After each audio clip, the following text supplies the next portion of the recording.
I still dream about that night. I wish I could forget it, but the details are burned into my mind like a scar I can't erase. It was supposed to be just another road trip, me, Chris, and Megan, driving through Oregon, chasing adventure. The GPS told us there was a faster route, a dirt road cutting through a dense forest. It looked a little sketchy, but Chris, always the reckless one, laughed and said, "Come on, where's your sense of adventure?" If only we had turned back. The deeper we drove, the darker it got. The trees formed a tunnel, swallowing the moonlight. Megan whispered, "Guys, this place feels wrong." I felt it too, a weight pressing on my chest, but I forced a chuckle. It's just a shortcut. That's when we saw it. A lone figure in the middle of the road, wearing a hood, holding an old lantern. He didn't move. Didn't react to our headlights. Just stood there. Silent. Watching. Chris hit the brakes so hard that Megan screamed. The car skidded to a stop, dust rising in the cold night air. "Dude, what the hell is that?" My hands were shaking when I grabbed my phone and started recording. The figure didn't flinch. Then, slowly, he lifted his free hand, and pointed. Not at us. But at something behind us. Chris turned to look. And that's when the real nightmare began. We never saw the hooded figure move. One moment, he was there. The next, he was gone. Megan was crying now, whispering, "Let's go. Please." But Chris was staring at something in the trees. He grabbed his flashlight and opened the door. "Dude, don't," I said, but he stepped out. The air felt colder. Wrong. I followed him. And that's when we saw it, deep in the woods, a wooden post with a strange symbol carved into it. 3 eyes. I took out my phone and searched online. My stomach dropped. A thread on a dark web forum. The title? "If you see the 3-eyed mark, leave immediately. They are watching." My hands shook as I read further. "The Black Earth Children," it said, "a hidden cult in Oregon. They worship something ancient. And if they mark your presence, you belong to them." I turned to Chris, but he was already touching the symbol, tracing it with his fingers. "We have to go," I hissed. That's when we heard it. A whisper. A rustling. Not from one person. But many. Shadows moved between the trees. Hooded figures, dozens of them, emerging from the darkness. Megan screamed from the car. "Run!" But Chris was frozen. He turned to me, and his face was pale. "They're already here," he whispered. And then the flashlight flickered out. A month later, a video appeared on a dark web forum. The title? "Do not search for them." It showed a night vision recording, Chris and me, running. Heavy breathing. A figure appearing behind a tree. Then, a scream. A desperate whisper, "Megan, run." And silence. I wish I could say it was all a bad dream. That Chris and I made it out of that forest. But the truth is, I don't know what happened after the flashlight went out. All I remember is running, branches slashing at my face, my lungs burning, shadows moving all around me. And then, nothing. I woke up on the side of the highway at dawn, covered in dirt, my hands scratched and bleeding. Megan was in the driver's seat of the car, staring blankly ahead. She didn't say a word. Chris was gone. The police searched for weeks, but they found nothing. No footprints, no signs of struggle, just his flashlight, lying in the dirt near the marked tree. The case went cold, and we tried to move on. But then, 2 months later, I got an email from an anonymous sender. No text. Just an attachment. A video file. With shaking hands, I pressed play. It was night vision footage, shaky and dark. The camera moved through the woods, breathing heavy behind it. Then, a whisper, "They never let you leave." The screen flickered, and for a split second, I saw him, Chris, standing among them, wearing a hood, his eyes empty. He lifted a finger, and pointed. Right at the camera. I closed my laptop and threw my phone across the room. Megan called me minutes later, sobbing. She got the same video. They know we're still here. And they're waiting. I wish that was the end of it. That after the video, I could have pretended it never happened and moved on with my life. But things don't just disappear when they're watching you. It started with the calls, static on the other end, deep breathing, a whisper I could never quite understand. Then, the shadows. Silhouettes standing at the edge of my street, unmoving, watching my apartment from a distance. Every time I tried to approach them, they would vanish. Megan couldn't handle it. One night, she called me in hysterics, saying she saw Chris outside her window.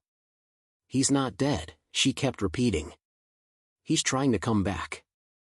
I drove to her place as fast as I could, but by the time I got there, her apartment door was wide open, lights flickering inside. Megan was gone. The only thing left was her phone, lying face down on the floor, a video still playing.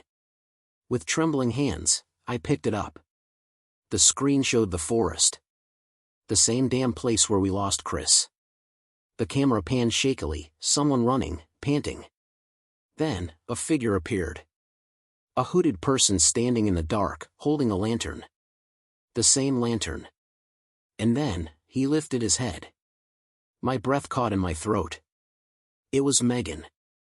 She opened her mouth, but the screen glitched. And then, in a distorted voice, she whispered the last thing I ever wanted to hear. "You belong to them now." The screen went black. That was 3 days ago. Now, every night, I hear them outside. The whispers. The footsteps. And last night, they knocked on my door. Not loud. Just a soft, patient tap. Tap. Tap. Tap. I haven't answered. I won't. But I know the truth now. You don't escape the Black Earth children. You just become one of them.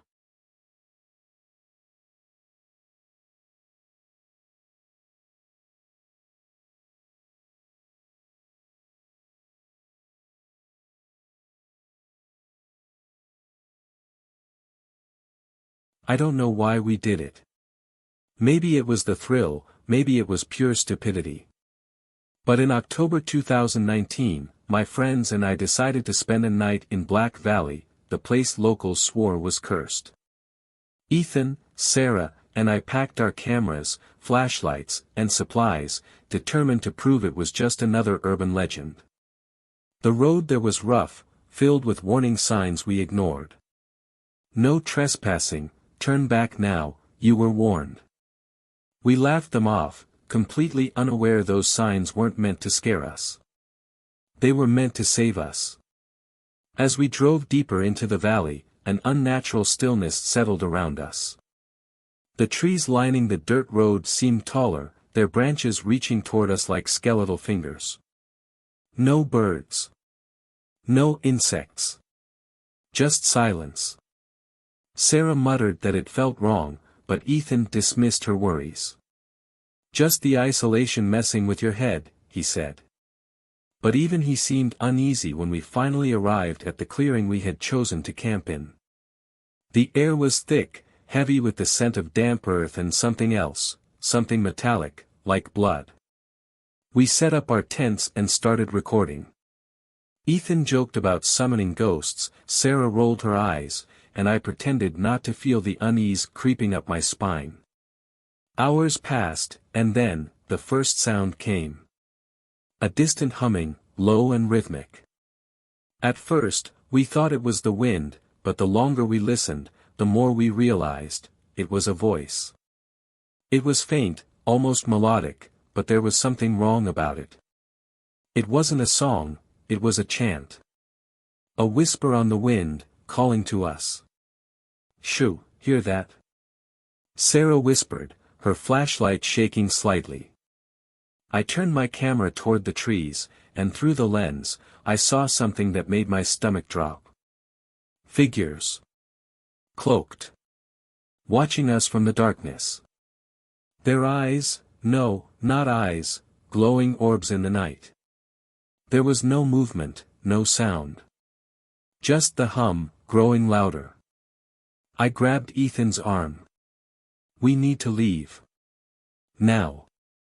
But before we could even move, our phones all vibrated at once. Ethan pulled his out, his face draining of color. A message from an unknown number. 3 words, "You are seen." A cold dread settled over us. My breath caught in my throat as I waited for Ethan to say it was a prank. But his hands were trembling.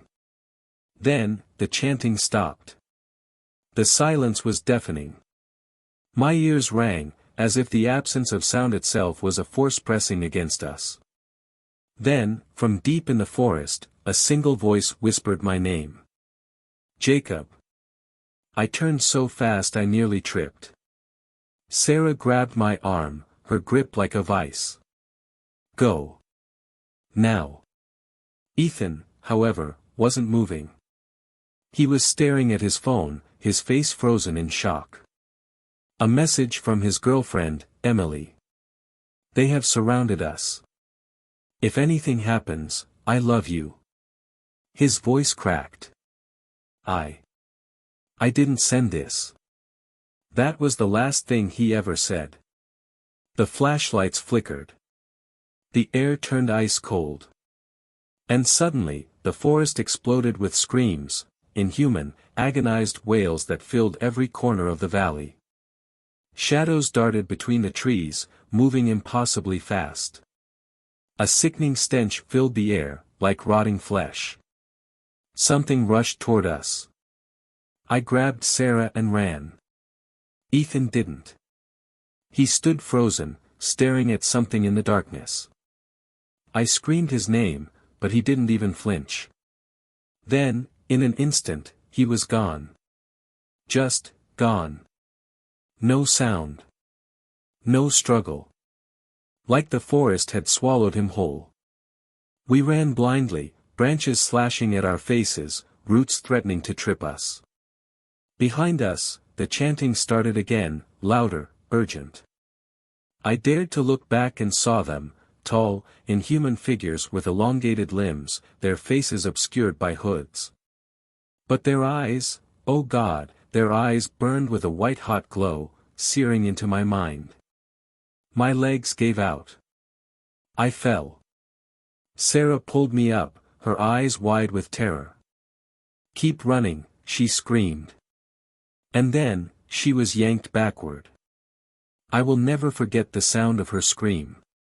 3 days later, our abandoned cars were found near the valley's entrance. No sign of Ethan. No sign of Sarah. Only me, stumbling out of the woods at dawn, unable to speak, my mind shattered by what I had seen. The only clue left behind was a mud-covered memory card found near our last campsite. The footage was barely salvageable, but what the authorities recovered was worse than anyone could have imagined. The last video showed Ethan running, his breath ragged. The camera was shaking violently. A shadow moved behind him, fast. Then, suddenly, he stopped. The camera caught one final glimpse of him, standing in the middle of a clearing, surrounded by the hooded figures. They held hands, forming a perfect circle around him. And in the very center, Ethan. His eyes completely black. He opened his mouth to speak, but the audio glitched. The only thing that came through was a distorted whisper, "Join us." Then, static. And silence. Authorities never found any trace of Ethan or Sarah. But I know they're still there. Waiting. Watching. Calling others into the darkness. And if you ever hear that humming in the woods, run. Before they see you too.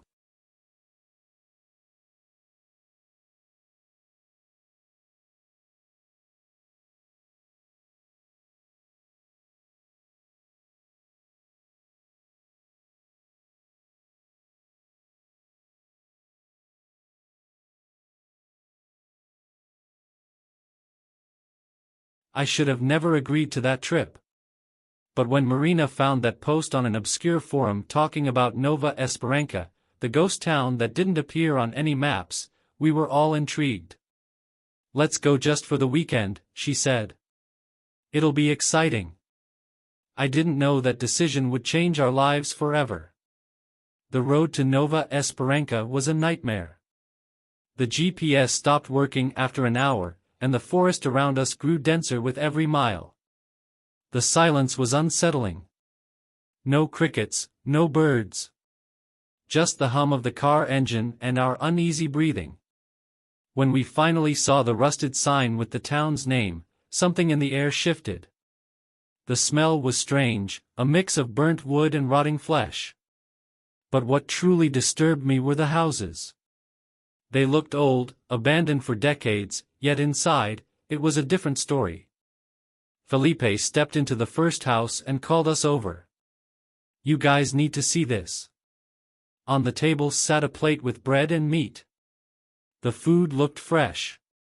"This doesn't make sense," Marina murmured. That's when we heard the first sound. A low chanting, like a collective whisper. It came from somewhere nearby. Diego grabbed the camera and followed the sound to the central square.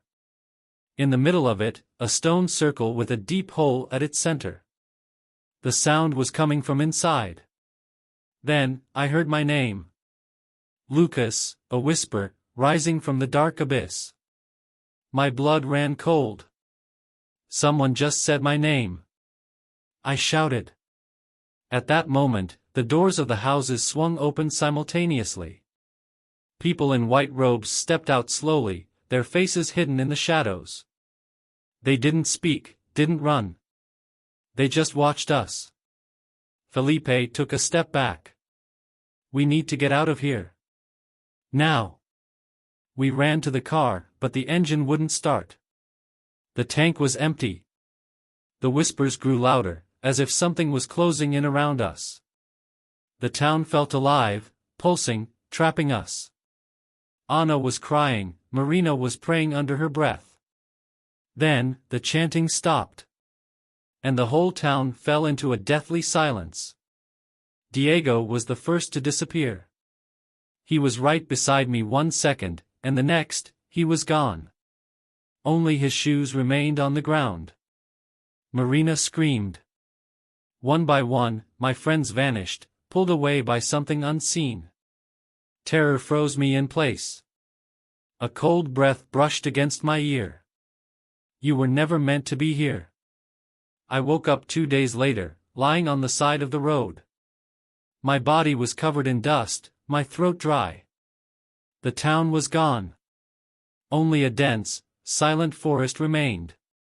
The police found the car, but there was no sign of my friends. The only thing left behind was Marina's phone, with a corrupted video file. Experts recovered part of the final image. It showed the town from a distance, but this time, there were no houses.